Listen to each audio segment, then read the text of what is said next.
Bismillahirrahmanirrahim. Assalamualaikum warahmatullahi wabarakatuh. Innal hamdalillah nahmaduhu wa nasta'inuhu wa nastaghfiruh wa na'udzu billahi min syururi anfusina wa min sayyiati a'malina. May yahdihillahu fala mudhillalah wa may yudlil fala hadiyalah. Asyhadu an la ilaha illallah wahdahu la syarikalah wa asyhadu anna Muhammadan abduhu wa rasuluh. Amma ba'du. Alhamdulillah, hari ini kita semua diberikan kesempatan oleh Allah Subhanahu wa taala untuk berkumpul sekaligus menjalani sebagian dari aktivitas kita. Dan Masya Allah, dari sekian banyak hamba Allah Subhanahu wa taala yang beraktivitas hari ini, diringankan langkahnya, dilembutkan hatinya, dan dipanjangkan umurnya untuk mempelajari sebagian dari tuntunan agama kita. Semoga juga mendapatkan karunia Allah seperti yang dijanjikan Rasulullah SAW, sehingga keluar dari sini mendapatkan petunjuk dan kebaikan dari Allah Subhanahu wa taala. Di sini saya akan memberikan pidato yang berjudul NKRI, Harga Mati.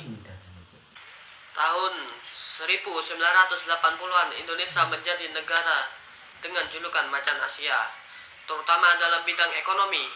Waktu itu Indonesia tumbuh sangat pesat, yaitu 7-9% per tahunnya, yang dapat membuat era Orde Baru menjadi dikenal sebagai masa di mana perekonomian Indonesia sangatlah kokoh dan bagus. Jika dibandingkan dengan Indonesia saat ini, perkembangan perekonomian Indonesia menjadi turun, dan pada tahun kemarin perkembangan perekonomian Indonesia berada pada level 5%-an saja. Bagaimana semua itu terjadi? Padahal Indonesia dengan segala sumber daya alam dan sumber daya manusianya yang berlimpah seharusnya dapat lebih meningkatkan itu semua. Apakah kita masih kurang berani mengambil kebijakan yang baik untuk negeri ini, atau seperti apa?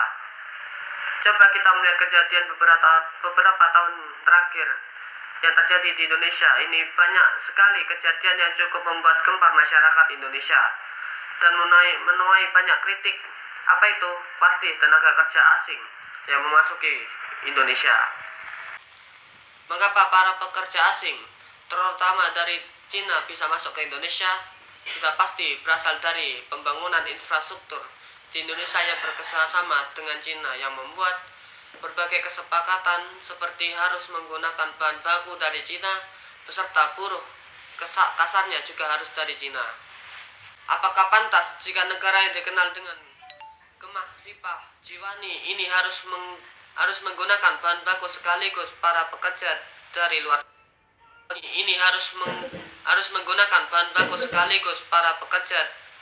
negeri?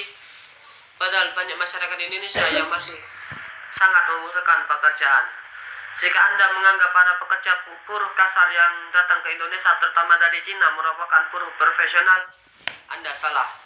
Karena sesuai investigasi yang dilakukan oleh Ombudsman Republik Indonesia, para pekerja kasar tersebut datang tanpa keterampilan.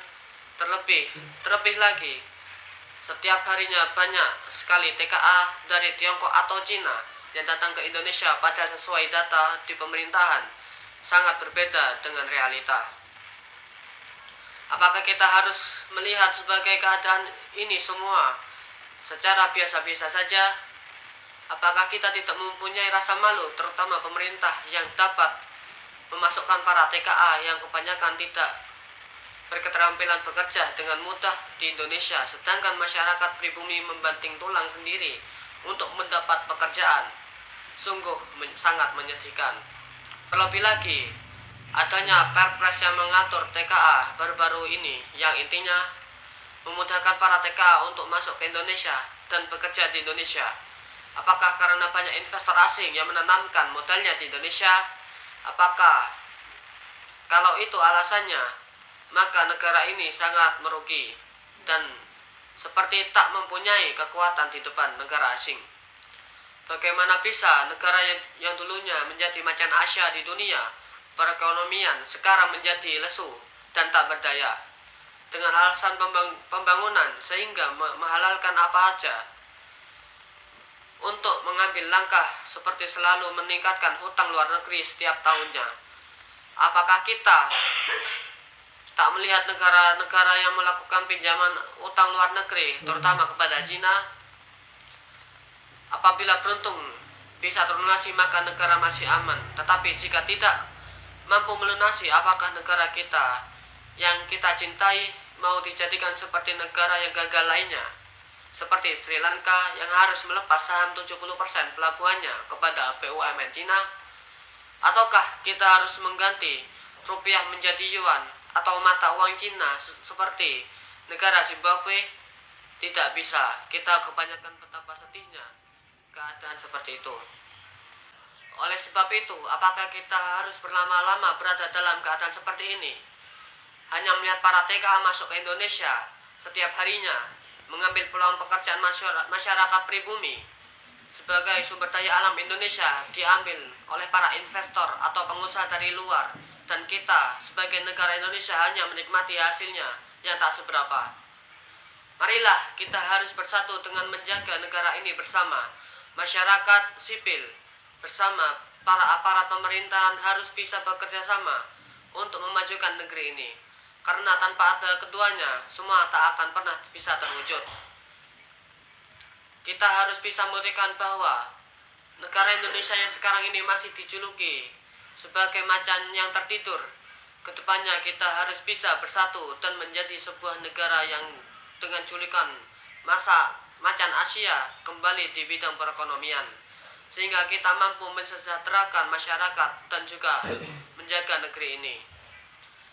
Kita harus bangkit bersama melawan segala apapun yang menghalangi cita-cita negara kita, meneruskan tonggak perjuangan para leluhur yang sudah berjuang mati-matian untuk kemerdekaan negara ini. Dan kita bisa menjaga sampai titik darah penghabisan. Dan ingatlah, Tuhan tidak akan merubah nasib sesuatu bangsa sebelum bangsa itu merubah nasibnya sendiri. Merdeka. Mungkin hanya ini yang bisa saya sampaikan. Assalamualaikum warahmatullahi wabarakatuh.